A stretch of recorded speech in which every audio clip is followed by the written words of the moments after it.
And it was this moment of my stubborn button also got pressed, because I definitely have a nice stubborn gene that came down through several generations of pretty powerful women in my family of origin. And it was sort of like, you tell me it can't be done, you just better get out of my way.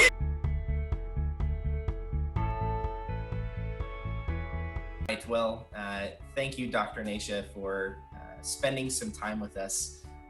For those that don't know, Dr. Nasha is a very well-known author of the book called The Metabolic Approach to Cancer. It's a book that was on our shelf very early on in our journey, and our doctors, multiples of our doctors, kind of used it as a textbook on their desk as we met with them. But Dr. Nasha also has a very unique story herself with cancer and what kind of led her down this. And really exciting for us, she reached out to us a few weeks ago, really just to encourage the path that we were on with the Cancer Box. And we were a little bit awestruck, a little bit of a celebrity syndrome. We've been able to have a few really great conversations, and are excited about how we can work together more in the future. So Dr. Nasha, thank you very, very much for joining us. Thanks, you too. It's an absolute pleasure. As I told you, I sort of cyber stalked you with what I found and what you've created, and just literally reached out to give you a high five and say thank you. And it was just sweet that, because I had no idea. I'm like, I didn't know. They're like, didn't know me from Adam, like it was. So I was really pleased when you reached back out. We've had some great conversations since. So thanks for having me here today. It's been great. So maybe a great place to start would be for you to tell kind of your personal story and experience with cancer. What brought you into this realm? Yeah. Well, I think it's funny, speaking from one experienced person to another, nobody I've met has come to cancer just saying, hey, I think I want to work in cancer someday, just out of the blue, right? Oh, and my dog decided to join us as well. So there's Moji. But what I think is so empowering about this is that when we're, handed a bunch of lemons, we have some choices to make in the matter. And just like you, Rachel, and now Jameson in the mix here, I turned that into lemonade. So at a very young age, I had a lot of health issues from the get-go. Again, would never have really thought that was the case, because everyone normalized my experiences. They just put another drug on top of it, or just wrote it off that was normal for me, despite, a little TMI, but pooping once a month was considered normal by my family pediatrician because that was my pattern. Well, clearly that's not a good idea, not a good pattern, but over time, my health took bigger and bigger hits. So by the time I hit puberty, I had even more problems. By the time I hit college, I was ending up in the ER every other month, terribly sick. And at this point, I was so sort of written off. I think they thought I was histrionic. I think they thought I was drug seeking. I don't know what in the world they were thinking, but no one did proper examinations. They just sort of like, what's this 19-year-old girl doing here again and again and again? Unfortunately, by the time they did kind of realize, oh, there's something bigger, I landed in the ER, near death, in stage organ failure, body filled with fluid, ascites fluid, unbelievable, unrelenting pain. My oxygen levels were in the 70s. My heart was under extreme duress because it had fluid built up around it. I should have died multiple times just from that little piece. And that's when they finally were like, oh, crud. She's really, really sick. And finally dug deeper, did the proper testing to realize I was in stage 4 ovarian cancer, mets to my liver, peritoneal implants, carcinomatosis, severe cachexia, malnourishment, unbelievable fluid buildup of malignant ascites, fluid into my lungs, around my heart, the whole bit. I was very, very sick. And to the point where the gift of this in retrospect now was the message of you're going to die. If we give you a single treatment right now, you'll definitely die. If you can stabilize enough in the coming weeks, we might be able to offer treatment, but we might still only be able to offer you 3 to 6 months of life. The mites and the looks on their faces really told me there was nothing to do about it. They did send me off for a second opinion. The second opinion was even more grim than their first. And I was really left on my own. You were 18. Yeah, I was 19 at that time. I ended up in the ER. My diagnosis wasn't official until after my 20th birthday. So it was end of September 1991 that I ended up in the ER with that grim, like, we think this is what's going on, while we were waiting for pathology, the whole bit. It was obvious at that point. My CA-125 was over 15,000. I had malignant ascites that they were draining. I had over 8.5 liters drained over a matter of weeks. It just kept filling and filling. Bloody malignant, we knew that it was that, but we were waiting on pathology from the fluid, as well as from a biopsy from a grapefruit-sized tumor in my right ovary, and imaging showed mets in my liver and all throughout my pelvic cavity.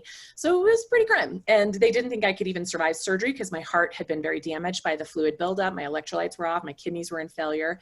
Unfortunately, at that time, this is in 91, we were not quite understanding the damaging effects of gadolinium, which I still struggle with today. I'm still nearly 30 years out of extreme gadolinium toxicity. So I've got 30 and 70% kidney function because of that. So that almost killed me straight out just from the imaging that we were using back then. So, like a lot of the moments where I wasn't supposed to be here over and over. And so by the time I entered into my 20th year on this planet, I wasn't expecting to see the end of that year, not even close. So my birthday is September 30th, and that was my 20th birthday, September 30th, 1991.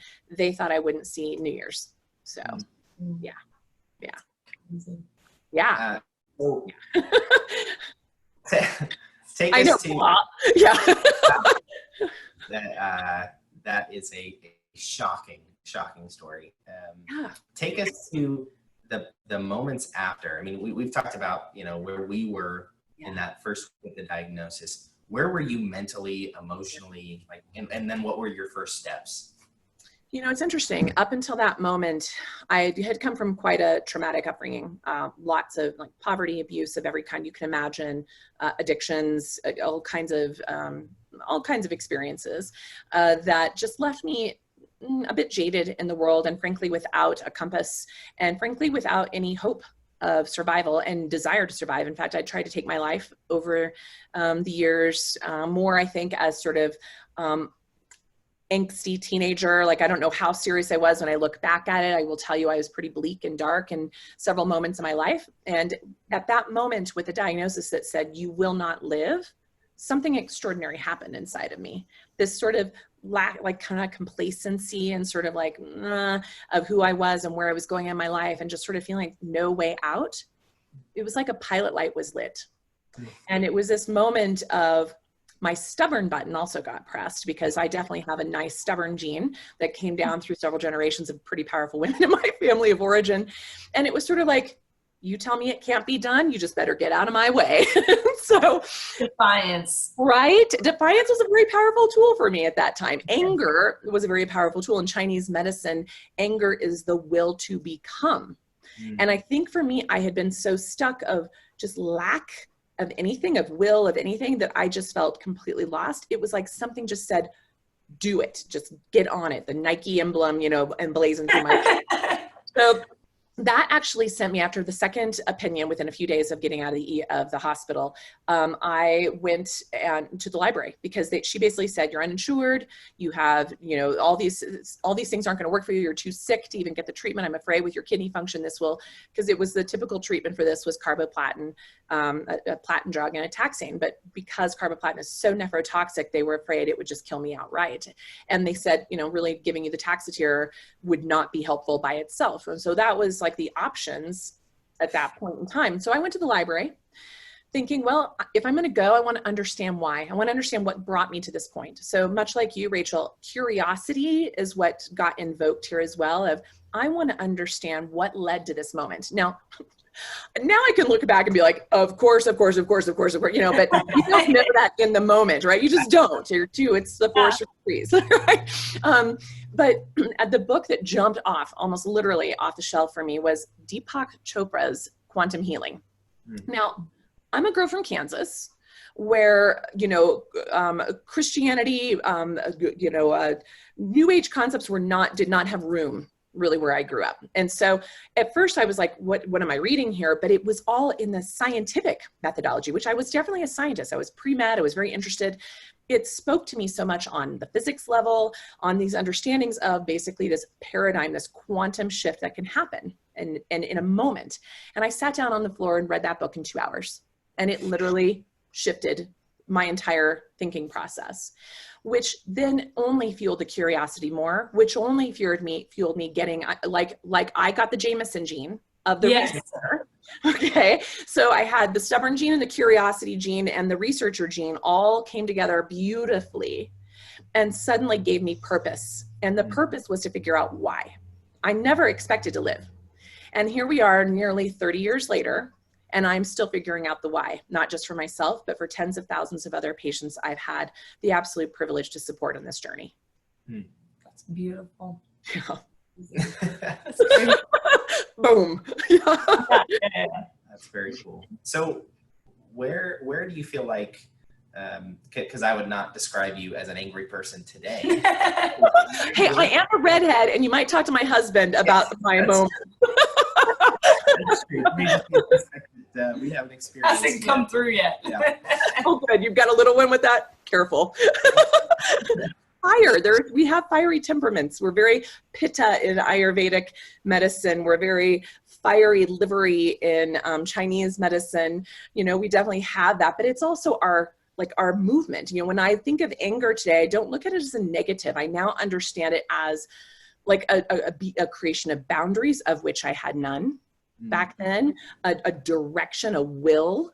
The partner organ to the liver is the gallbladder, which is all about decisiveness. Now, I'm a Libra, so talking about making a decision is pretty challenging. I'm definitely the person always weighing out both sides.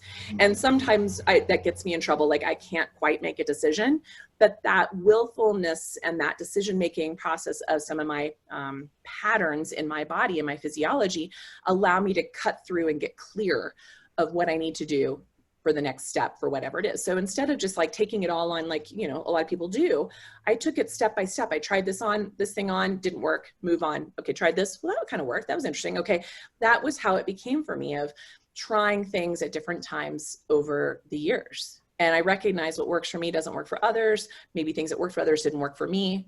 And I didn't become so all or nothing or dogmatic. I kept learning. And believe me, I tried to become dogmatic at different times. You know, it'd be like, everybody has to be a vegan or da-da-da-da for this to work, you know? And then as my book came out all those years later, and it's like, oh, she's the keto lady. I'm like, that got kind of labeled by our publishing. I'm actually the metabolic flexibility lady. I'm actually about the test, assess, address, don't guess lady. I'm actually about what's the N equals 1 for Rachel, for me, for somebody else. Like, how do we know what makes us tick?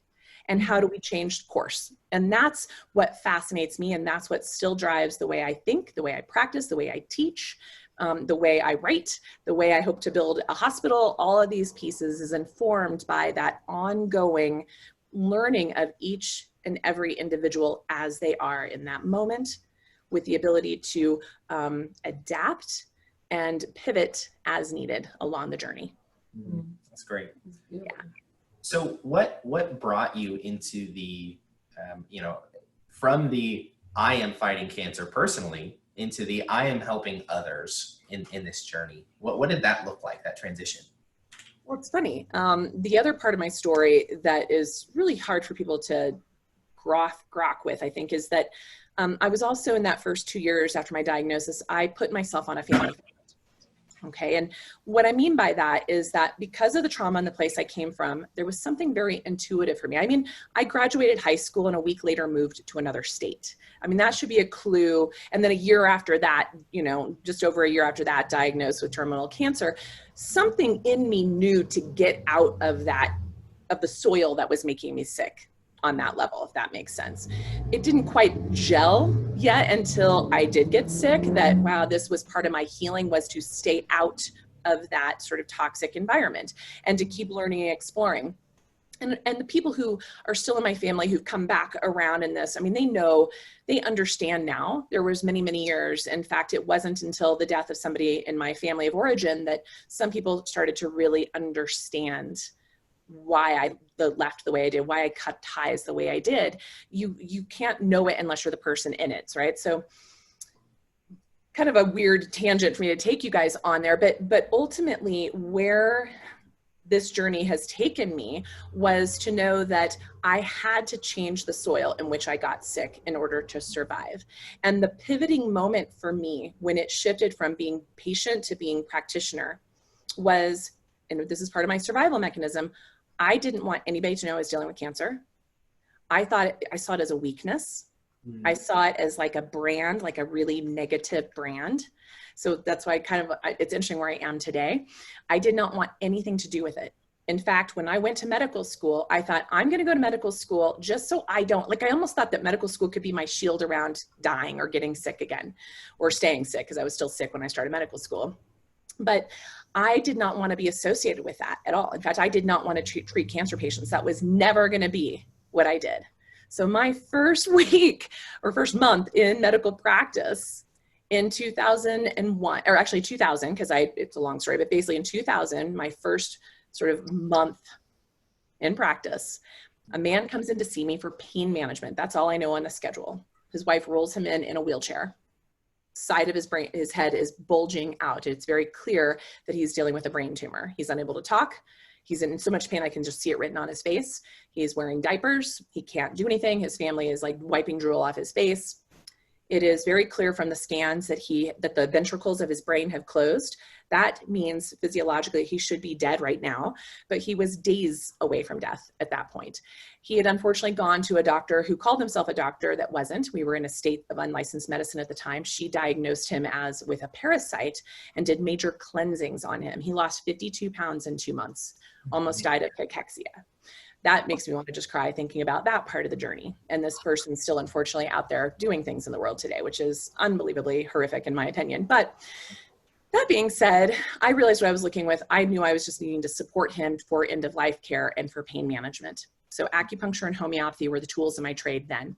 He was having unbelievable seizures that were not touched by the medication whatsoever. So in my researching curiosity, I stumbled across the work, because I'd already been fasting a lot for my own health. But this man had already basically been fasting for 2 months, so I know it wasn't appropriate for him. So when I started digging deeper, that's when I ran across the work of Otto Warburg. Well, I ran across the work of Otto Warburg earlier on, but I was remembering it again in this context, and then was remembering context around the Charlie Foundation and all these other pieces of epileptic seizures being treated with a therapeutic ketogenic diet.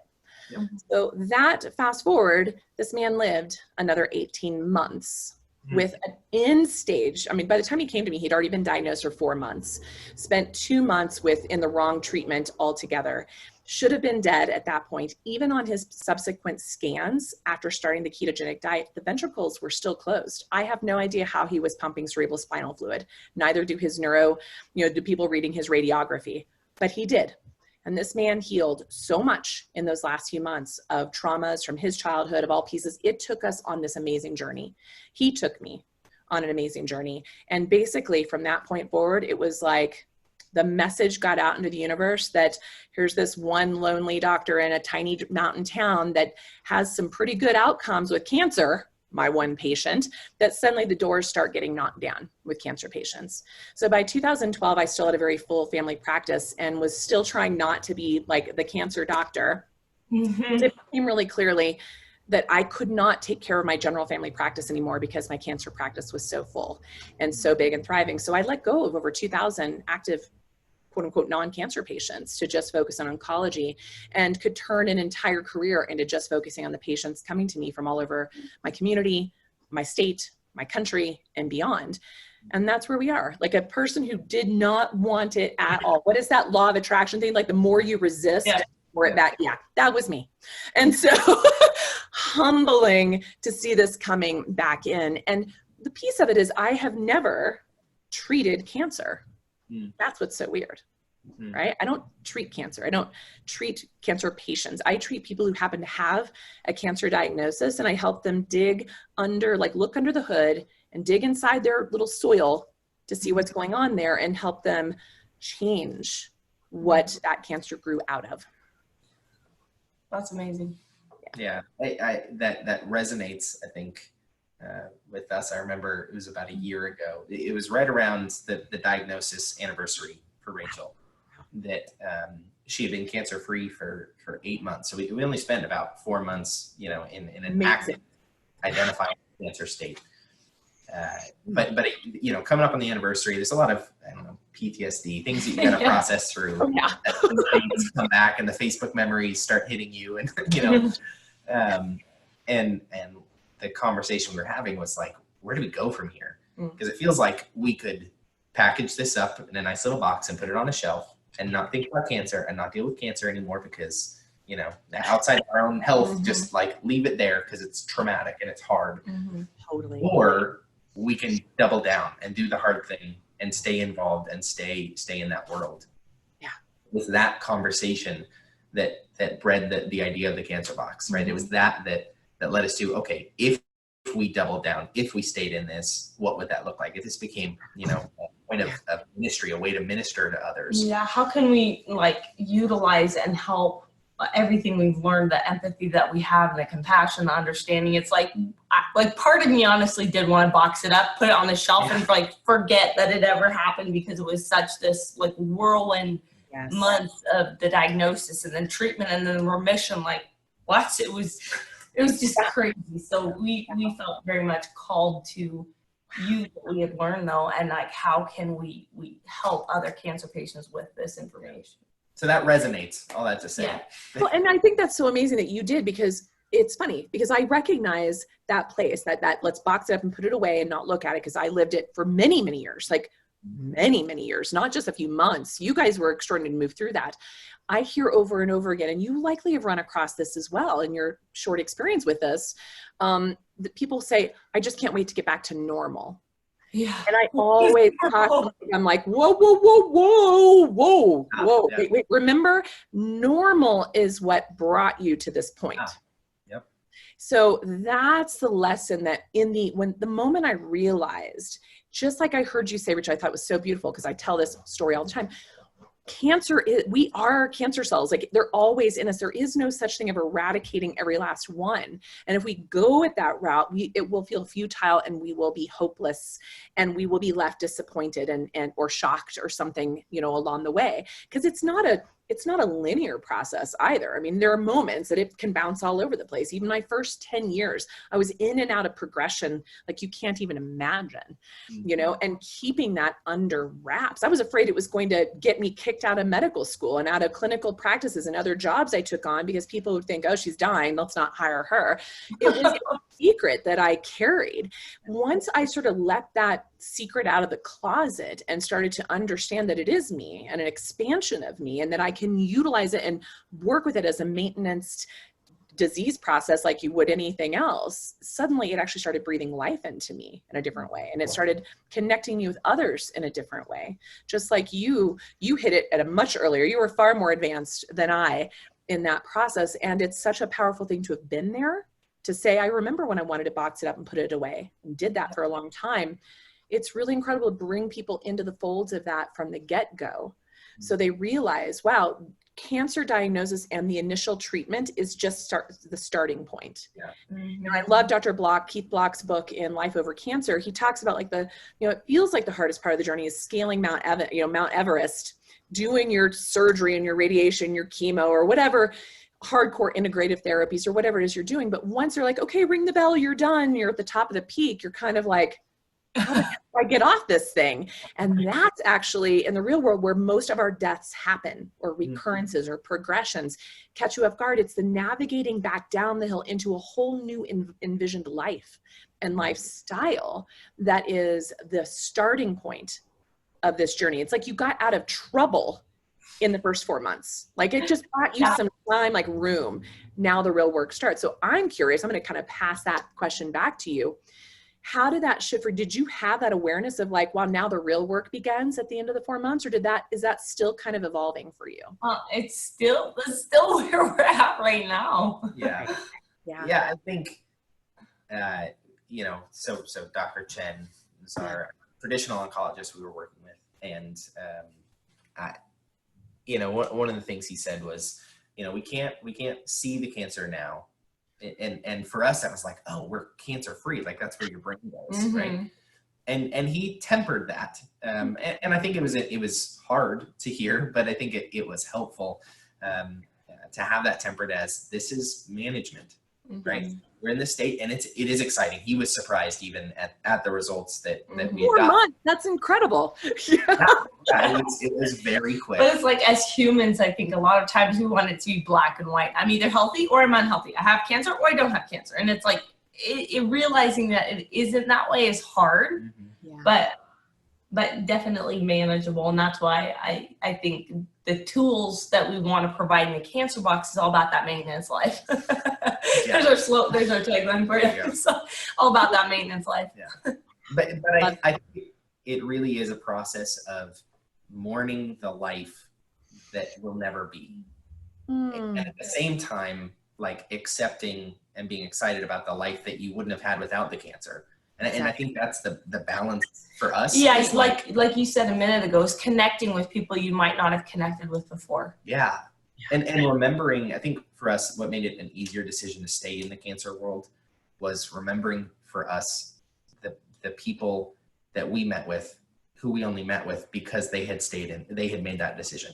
I got chills. Like for us, that was like, okay, how lost would we have felt? How overwhelmed would we have felt if we didn't have, these people, whether people very close to us in our life that helped, point us in the right direction because of their cancer journey, or the doctors that we worked with. And I think that made it easier for us because we had that modeled, right? We had it modeled that staying, in that world is something that benefits others. I love it. One of the things, and I know this is like, you're supposed to be interviewing me, but one thing I love about, we'll turn around here, but the thing I love about what you guys have created, and we talked about this when I interviewed you for something, but is that level of overwhelm. In 1991, you guys, there was no Dr. Google. Yeah. I had a Dewey Decimal System and a microfiche, for crying out loud, to do my research on. You probably don't even know what that is. I was born in 91. That's right. Like my office administrative assistant, she was born basically a month after my diagnosis. I'm like, okay, now that makes me feel very old. But anyway, it's like, those are these moments where I have to say that was actually one of my blessings and gifts, is I did not have, like when I've traveled all over the world, the thing that overwhelms like people from third world countries who come to the United States, they tell me the biggest overwhelming thing is to stand in an aisle in a grocery store and the volumes, thousands of different choices of cereal brands or breads or whatever. Like they don't even know, they can't even like buy anything. It's like walk out of the grocery store with like a stick of gum and they're like, I don't even know what to eat. That is the menu offered, or the aisle in the grocery store offered in the world of cancer today. And most of it, just like in the aisles of your grocery stores, is junk, right? And so you guys are offering kind of the perimeter concept of shopping in the grocery stores. You have done your homework, you have vetted, and you've helped people filter through so much of the well-meaning but misguided advice that's out there from every possible angle you can imagine. And so when I see little kind of pockets like that out there in the world available to patients and even to practitioners that are new to supporting patients with cancer, these are the little islands of hope that I'm like, okay, let's hitch our wagon to this one for right now, because it's actually very helpful. Like this is causing help, not harm, in the process. And so I think, also to look at what you guys did in the time 2 years ago, you did have the overwhelmed inner grocery store aisle experience.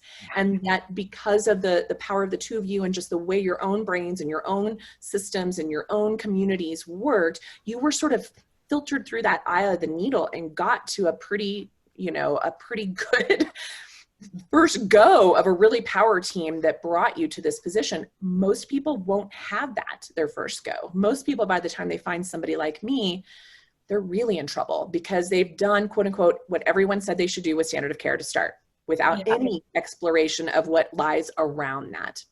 And then if they have a recurrence after that, then they usually go the other end of the spectrum, fully alternative, which is just as bad in some ways because still no one is testing, assessing, and addressing them as an individual. So then they come to me after spending maybe $70,000, $80,000 or more out of pocket in a place that was not vetted and specifically geared to them, to come to me and say, I'm out of resources, I'm out of time, my entire system is drastically dying, and they are expecting these miracles. And so in those moments, the only thing we can do is to say, let's get quiet, let's get still, let's dig deep into the terrain, see what's going on there, see what's our priority, see what's salvageable, and start there. And the bonus is we can offer quality of life. We might get lucky enough to offer some extra quantity of life. And if we're really lucky, we start to turn this into a maintained disease process. Yeah. I never look for a cure. I never look for, let's get rid of every last tumor or tumor cell, because that's not realistic. And it really devalues people's process. People then are so terrified of what they're going to see each scan or each test that they forget to live. They're so afraid of dying, they forget to live. And the interesting thing is people like the Kelly Turners in the world, they're showing us that the things we have control over are the two tangibles, some supplements and dietary pieces. They're part of those 9, components, factors of people who are spontaneous or radical remission folks. But the other 7 are the non-tangible. This is where you have to, go inside and dig deeper and investigate and get curious about what else is brewing under the surface.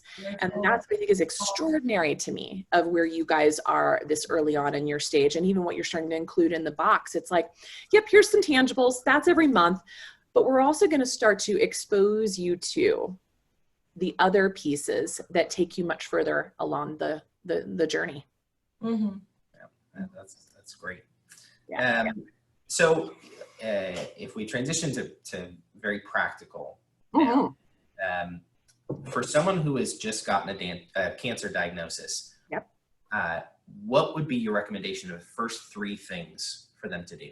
Like where should someone start? Great. Well, first of all, you want to make sure you, maybe I tell people this always kind of is counterintuitive, but I often say, don't go talk to all your friends and your family and get on the internet. Go on, the place to start with is to see if you can find someone who's trained in integrative oncology, be it a standard of care conventional medical oncologist or naturopathic oncologist. Interview them, maybe interview a couple of them, see who you resonate with, because your medicine is just as much the relationship as it is to what their therapies can offer. So if you don't trust someone, or you don't even like them, or they have a horrible bedside manner, how do you ever expect that they're going to help you through the most challenging journey of your life? So you really do need to connect with the person that you're working. Yeah. So that's really important. And then kind of slowly you'll collect your power team. Number 2, you need to get more testing. So a really good example is the wife of one of my childhood or college friends was just a shock of all shocks, diagnosed with basically a stage 4 cervical cancer. No symptoms outside of some spotting for the past 1.5 years that her doctors all thought was just perimenopause, where they put her on just massive amounts of hormones, which unfortunately exploded what is now a metastatic cancer process. So the bummer was they were all ready to all jump in and do treatment, and yet no one had even looked at the tumor type. Like, well, is this a tumor type that was driven by HPV? Was it a different type of cancer? What is the molecular markers? So we want to send that tumor tissue biopsy off for a deep dive assessment beyond pathology. We want to know exactly what we're dealing with. We want to know its personality. We also want to then look at the blood tests. We want to look at basic terrain markers like inflammatory markers, angiogenesis markers, immune system function markers as examples, but also liquid blood biopsies are now available in this country for certain, there's several validated tumor types that can be covered by insurance, FDA approved in this country, which are very helpful to know, because what's in circulation, the circulating tumor DNA, is often very different than the primary tumor DNA. Okay, so we want to look at those together and see what the common denominator is. Once we have that data collected, then we know exactly what we're dealing with. We also know prognosis. So for instance, if you have an elevated C-reactive protein, you're not going to respond to any therapy we throw at you. So, or if you have an elevated insulin, you're going to probably not respond to any therapy we throw at you as well. So those are important things to know. What do you need to be addressing in tandem with whatever standard of care therapy you're opting for? And then if you are going to choose an integrative approach, like some really well-vetted therapies like mistletoe, vitamin C, or testinate, or other therapies along those lines, you also want to see if your tumor type matches that. Like if you are, for instance, with colorectal cancer, we often see a lot of KRAS mutations. We often see MEK mutations, other things. KRAS mutations are incredibly sensitive to things like high-dose IV vitamin C. Can be like a chemotherapy for those cancer cells. And especially if it's combined with things like intermittent fasting or a ketogenic diet, which even drives, it puts more pressure on that cancer cell to apoptose in the face of the vitamin C. So these are just examples that I've had people be put on IV vitamin C. I'm like, well, you know, it doesn't hurt. It's probably good, but it's an expensive therapy. And you actually had a few others that were way more specific and targeting of your particular pattern versus that. So that's the place where to start, is like gathering the data, gathering your team, gathering Looking under the hood, right? Yeah. Exactly. And those are big. That's the starting point. Because then when people are like, well, what supplements? Because I know that always comes like, people are like, what did you do? I mean, honestly, probably the most profound thing I did was I was too sick to eat. So I also had a blockage. And so I couldn't eat for the first 2 months. I was like sipping on tiny amounts of water and tiny amounts of Pau-Darco tea, because that's the only thing I could find in the literature, which now, ironically, there's a lot of powerful efficacy of using that for ovarian cancer, accidentally, never accidentally. Using that. So basically fasted for 2 months, which really helped dry up the ascites, helped stabilize things in my body. Didn't kill the cancer per se, but it definitely took me out of the danger zone. My body could focus on stabilizing the tumor versus trying to digest food I was trying to cram in there, which if I'd gone to a conventional oncologist, they would have put me on a feeding tube and kill me straight out. Their whole goal would have been like, don't lose any more weight. And yet for me, I actually saved my life by not eating. And that was just in my situation, right? But these are the types of things that we can, you know, explore with each individual that comes into us. And you need to look at the whole context before you choose whatever supplement. Over time, once you get the data, like if someone's like, well, my vitamin D levels are fine, maybe I don't need a D3 supplement, or modified citrus pectin is a very common one that's used. I run galectin-3 levels first. If your galectin-3s are normal, that even though it's a good fiber and it can be a binder, there's cheaper fibers and binders out there than modified citrus pectin. So if galectin-3 is high, that means you have a protein that's increasing metastatic potential. You have a medication, a supplement that can lower that protein expression, then you have something to work with. We don't have to guess, even with taking certain supplements or pharmaceuticals. Like people going, well, I got on metformin because everyone says this is really good for my stem cells. And I'm like, well, let's take a look at your insulin growth factor. Guess what? That's not an issue for you. Now you've destroyed your methylation. Now you've wiped out your B vitamins. Now you destroyed your gut, maybe caused some fatty liver problems because you're taking a drug that everyone's out there saying, this is really good for cancer, but is it good for you and your cancer? So. Informed decision-making is critical.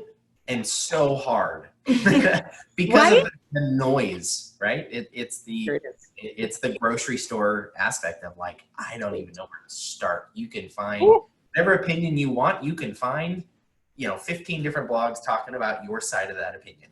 Mm-hmm. Exactly. And then find 15 others talking about how not to use that for you. So it's like terrible and will increase your risks of cancer. Yeah. Well, right. Exactly. Because stress and stress response is definitely a driver of metastasis, right? And a blunting of the immune system. And here it is. I mean, probably the most stressful thing you could possibly have is a cancer diagnosis. So I love a couple of my mentors over the years, including Dr. Mark at different times, have said, the biggest emergency of a cancer diagnosis is the diagnosis. Now, there are those moments like, Rachel and myself, where we had a couple bigger fish to fry. We had blockages, we had organ failure, we had things that had to be addressed medically. So people needed to poke a hole in my body and pull fluid out. People needed to put me on IVs for electrolytes and albumin and whatnot to stabilize things. Like I had to have those medical interventions to even stabilize. None of those interventions, by the way, were to treat the cancer, not a single one. They were just hoping to basically buy me time to get my affairs in order. That's what their plan was. Okay, cool. But it's like, thank God for the emergency medical side of what Western medicine has to offer. Yeah. And knowing my stats like you did, you ask the hard questions. That's another thing. Like ask the questions of your oncologist. What is the expectation of my disease process and prognosis? What is the expectation if I do nothing? What is the expectation if I follow your recommendations to the T? When you start to look at the fact that most of the time, there's certain cancer types, obviously, that will have better responses than others, but most of the time, doing absolutely nothing can get you to the finish line at the same time of doing everything they're offering. So if you're looking at, for yourself, quality versus quantity, you may choose quality, right, in that time, which then may still say, I'm going to utilize some Western medicine components to this, but I'm certainly going to shop around for what else needs to enhance the outcomes and make me an outlier and not the typical statistic. Yeah. Yeah. That's well said. Yeah. It's perfectly said. So in just a few minutes remaining, what exciting things are you working on today? Like what's coming up for Dr. Nasha Winters? Okay. Oh my gosh, my poor family and friends, they're like, how in the world? I must have adrenals of steel. But there are just so many. I've got another book coming out with my co-author, Jess Higgins Kelly, which we know it'll probably be out early 2021. We were shooting to get it out this year, but COVID has actually slowed everybody's worlds down in a way that's actually probably needed in some things. But we have a book that we've been working on for a couple of years, but we went back to the drawing board because it was one written more for the lay person and more for prevention of chronic illness, even though it's the same information, or a lot of it's quite similar information to what's in the metabolic approach to cancer. But this actually, we've retitled it, we've repurposed it, and we've refocused it to be called, it's called Pandemic Proof, and it's the metabolic approach to acute and chronic illness. And so in the realm we're looking in today, you'd be shocked at how many parallels we're seeing in the chronic illness, metabolic driven comorbidities that are driving the car of what's going on with the COVID crisis. So it gave us an opportunity to speak to a global audience that we all now are in the same, we all are facing the same thing, right? We're all at the even playing field. So that book's coming out, I'm excited. Another book that's coming out hopefully by December is, which we are, again, a couple things are stalled with this, is a book with four other co-authors on mistletoe therapy. And so there are a couple books on mistletoe therapy out there, but they're a little bit antiquated, a little bit older from a kind of a European viewpoint. So we're bringing in, even though we have a European voice in the mix, we're bringing a modern kind of take on mistletoe therapy and where it is today. So that's another book I'm very excited about. We're still training physicians in using this therapy in the United States, despite it being well used all over the world. We're kind of new to the game in the US. And then the biggest piece that I'm working on is almost 28 years in the making. It's been a dream. I started having visions of this, started writing it down, the ideas, started traveling all over the world, vetting treatments, hospitals, clinicians, research of everything related to cancer, from standard of care to integrative and the best of all, and have been curating and vetting those myself for nearly 3 decades now, that this hospital is being built in the United States on US soil, which is amazing. So a residential, integrative, metabolic forward cancer hospital that is also a research institute that is also built on hundreds of acres of land that we're doing regenerative soil farming, water conservation, all kinds of pieces. So we are literally creating a model of what health should be, showing people how to do it with the best of the best integrative vetted therapies, from standard of care interventions done differently, not maximum tolerated dose, but more of an adaptive theory of metronomic chronobiologic applications of low dose chemotherapy based on the patient's tumor type specifically, not standard of care.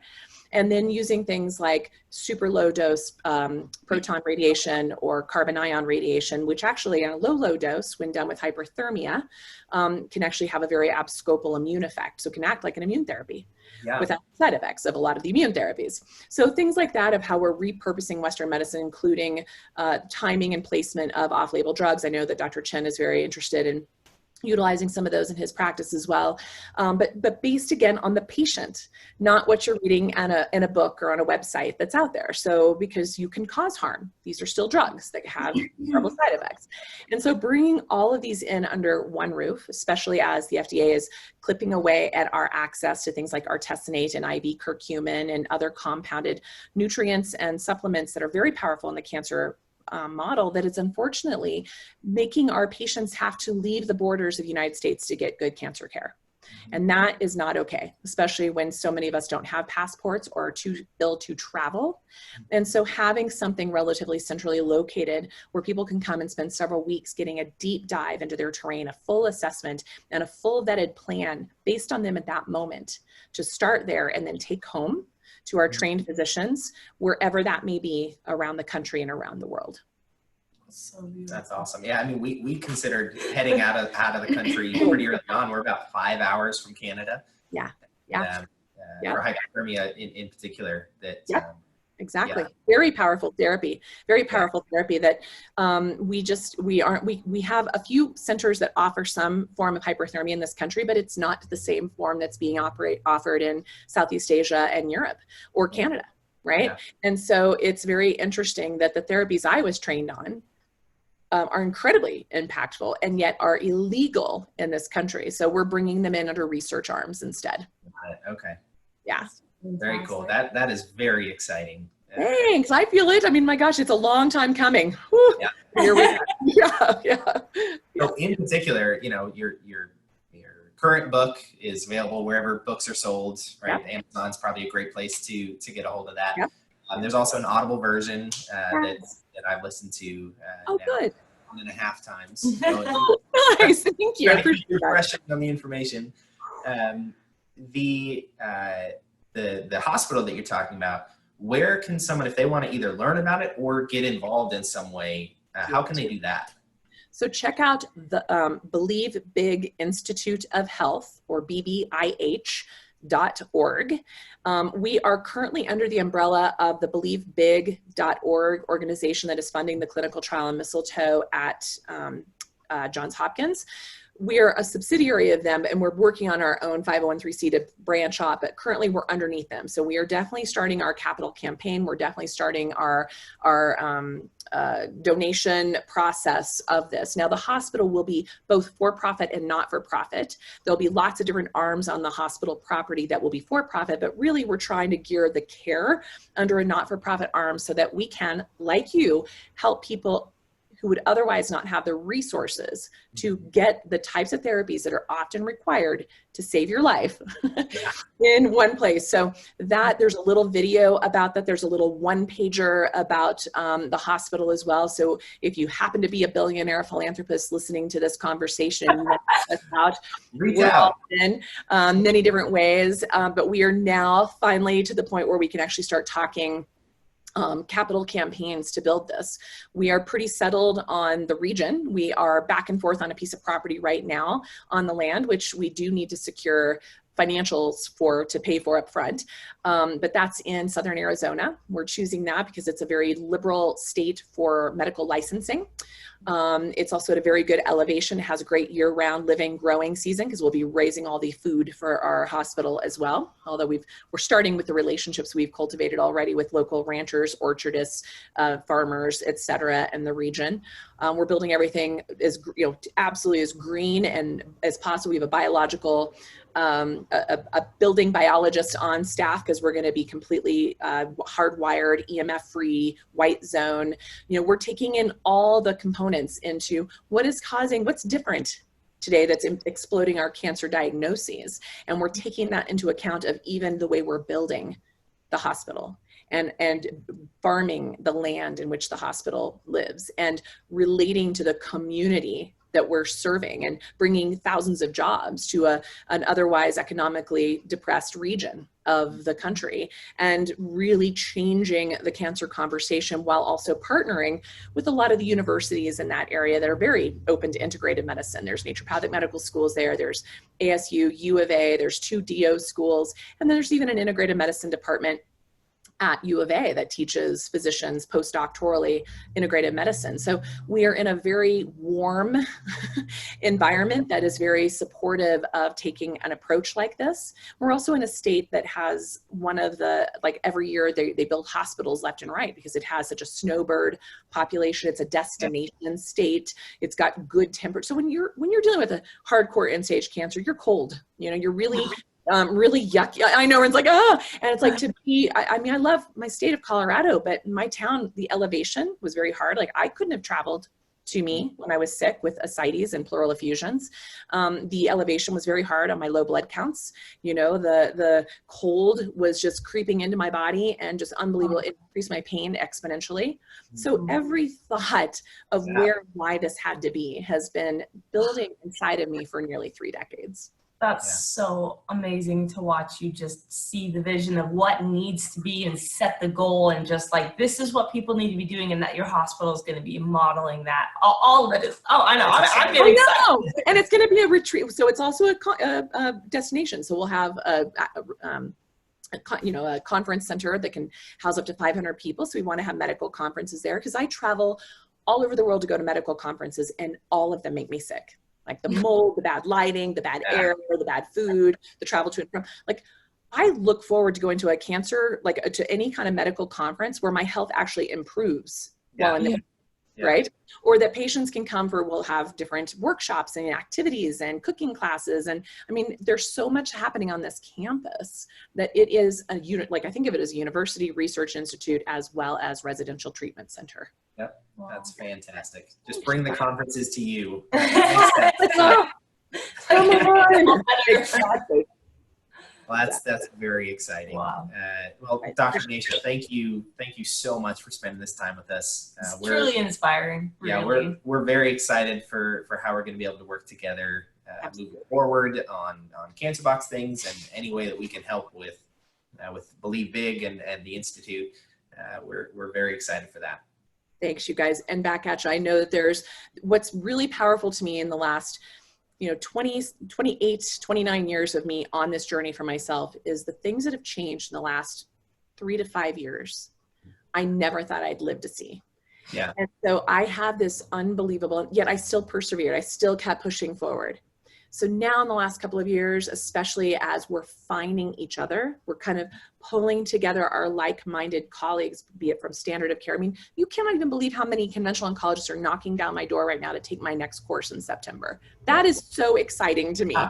Or standard of care practitioner, like more so standard of care is looking to learn from me versus even my colleagues in integrative medicine. Because I think we're in integrative, we're like, oh, we already know it all, but we don't, none of us do. I don't, I'm still learning. So that's why I keep partnering with these people that also push me. But I'm very excited about that. And so meeting folks like you, knowing we're all in alignment, knowing we're moving on a very focused path that needs to change the conversation in cancer brings me immense hope and joy and gratitude. And I look forward to many years to come of incredible conversations with the both of you. May you both thrive, and all of your listeners today, thank you for listening, and may you also thrive. Thank you, Dr. Nasha. Thank you so much.